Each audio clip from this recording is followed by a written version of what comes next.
What if I told you Ford is working on a $30,000 electric truck that can power your home for 6 days? Not a concept sketch, not some wild rumor. This is a truck with a set launch date, a radical manufacturing system, and a battery design that could flip the EV industry upside down. And the wildest part?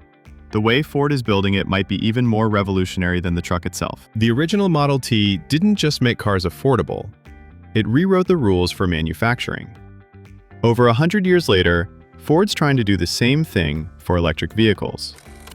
They've invested $5 billion into a universal EV platform, a modular base that can spawn multiple vehicle types, and a completely re-engineered assembly process designed to crush costs and speed up production. This isn't about making another EV.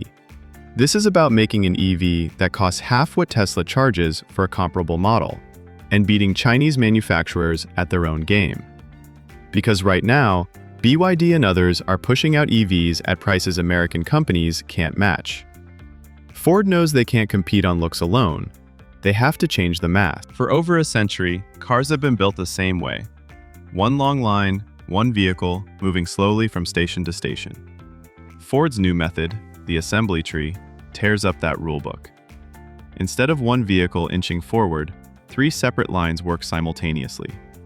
One builds the front module, one builds the rear module, one builds the battery platform, or skateboard, that everything else sits on. When they're ready, the 3 modules come together in a single precision join. Click, lock, and done. The result? 20% fewer parts to assemble, 40% fewer workstations, nearly 40% faster build times. It's like Tesla's gigacasting, but more modular, meaning Ford can adapt it to 8 different vehicle types without retooling the entire plant. All that manufacturing magic means nothing if the battery isn't right.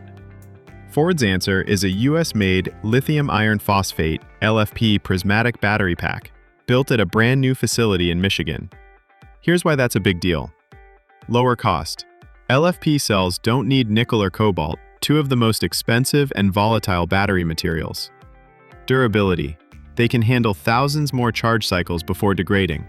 Safety. LFP is more stable in high heat and under heavy use, making it less prone to thermal issues.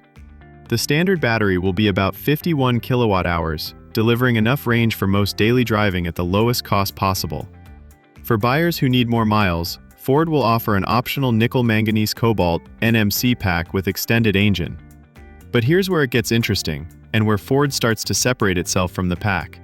Every single model will support vehicle-to-home, V2H load, V2H to load, V2L.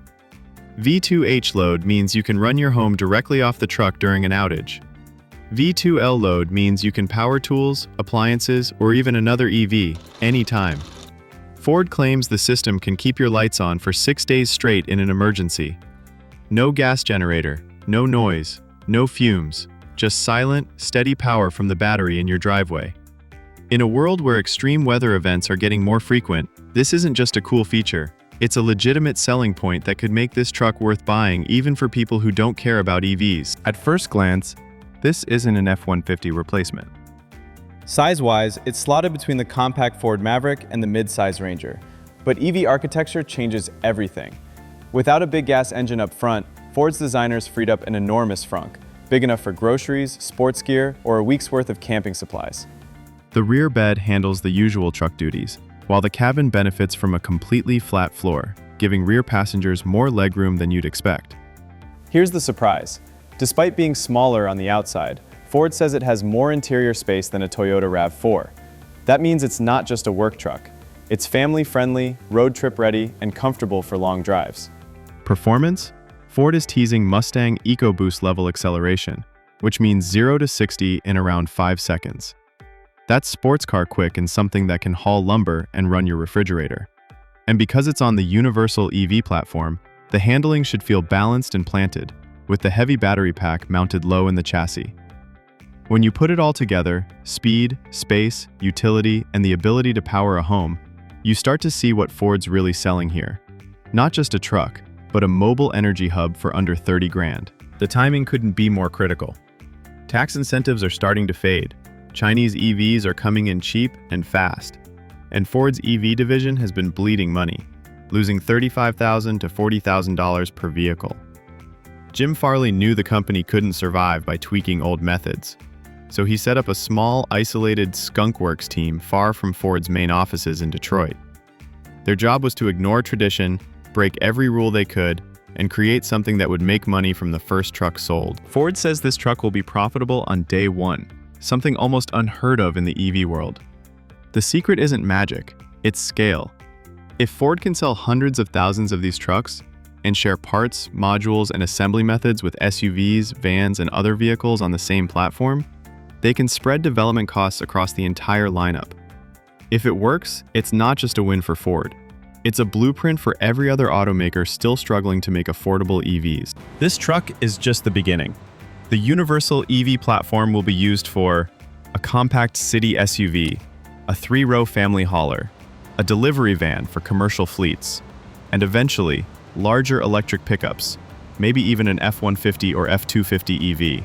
By swapping out only the center skateboard for different battery sizes and ranges, Ford can turn out new models quickly, without redesigning from scratch. Whenever a new EV is announced, there's always that one voice in the comments saying, yeah, but the battery's going to die in a few years, and it'll cost more than the truck to replace it.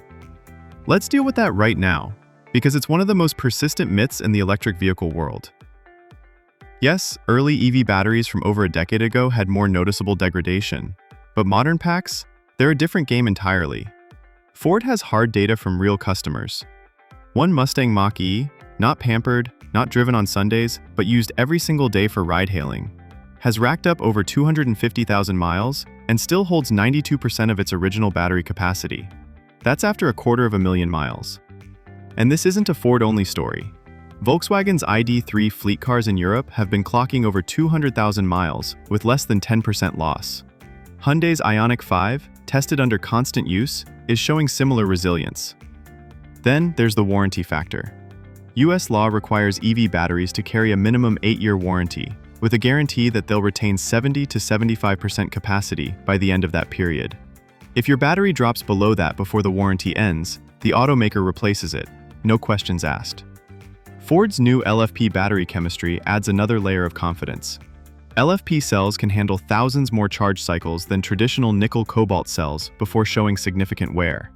And because they're less prone to overheating, the stress that typically ages a battery is reduced. So when people say, the battery won't last, the reality is, for most owners, the truck will probably outlast their ownership. You're far more likely to replace tires, brakes, or even your infotainment screen before you replace that pack. Make no mistake, this isn't just a truck launch. It's Ford planting a flag in the ground. They're saying, we can make an EV that's affordable, profitable, and desirable, all at once. That's something no legacy automaker in the US has fully proven yet. The stakes couldn't be higher. If Ford succeeds, they'll not only leapfrog domestic rivals like GM, but they'll force Tesla to respond with something equally affordable. And they'll show the world, especially the Chinese auto industry, that American manufacturing can compete on both price and innovation. This could spark an EV price war, driving costs down industry-wide and making electric vehicles the default choice for millions of buyers. Imagine a market where you can walk into a dealership and choose between a $30,000 Ford truck, a $28,000 BYD pickup, and a $32,000 Tesla compact SUV, all offering good range, solid performance, and fast charging. That's the kind of competition that changes everything. But if Ford fails, the fallout will be brutal. It could mean layoffs, factory slowdowns, and another blow to the reputation of US automakers trying to adapt to a new era. It would give Chinese brands a green light to dominate the affordable EV segment. And it would tell investors, and the public, that Detroit still hasn't figured out how to truly modernize. Ford isn't just betting on a truck here. They're betting on a new way of building trucks, one that might rewrite the rules for the next century of car making. So, picture it. It's 2027. You're looking at a truck that costs you $30,000, gets you from 0 to 60 in 5 seconds, hauls everything you need, and can keep your house running for nearly a week if the grid goes down.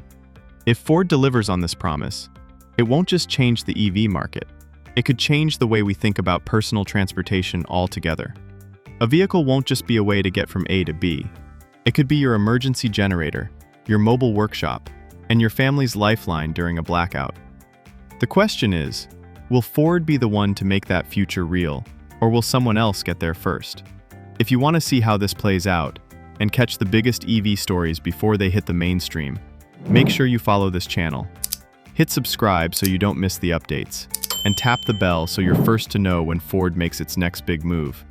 Because the EV revolution is happening faster than anyone expected, and the next announcement might just change everything you thought you knew about cars.